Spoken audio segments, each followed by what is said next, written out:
بسم اللہ الرحمن الرحیم۔ ایک بار نبی کریم صلی اللہ علیہ وسلم لوگوں میں بیٹھے ہوئے ان سے باتیں کر رہے تھے۔ اتنے میں ایک دیہاتی آپ صلی اللہ علیہ وسلم کے پاس آیا اور پوچھنے لگا کہ قیامت کب آئے گی۔ آپ صلی اللہ علیہ وسلم اپنی گفتگو میں مصروف رہے۔ بعض لوگ جو مجلس میں تھے کہنے لگے، آپ صلی اللہ علیہ وسلم نے دیہاتی کی بات سنی لیکن پسند نہیں کی، اور بعض کہنے لگے کہ نہیں، بلکہ آپ صلی اللہ علیہ وسلم نے اس کی بات سنی ہی نہیں ہے۔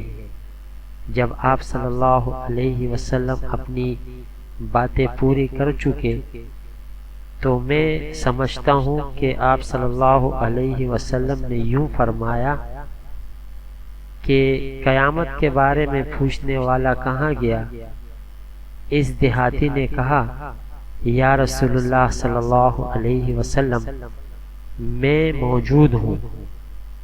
آپ علیہ السلام نے فرمایا کہ جب امانت ایمانداری دنیا سے اڑ جائے تو قیامت قائم ہونے کا انتظار کر۔ اس نے کہا، ایمانداری اٹھنے کا کیا مطلب ہے؟ آپ صلی اللہ علیہ وسلم نے فرمایا کہ جب حکومت کے کاروبار نالائق لوگوں کو سونپ دیے جائیں تو قیامت کا انتظار کر۔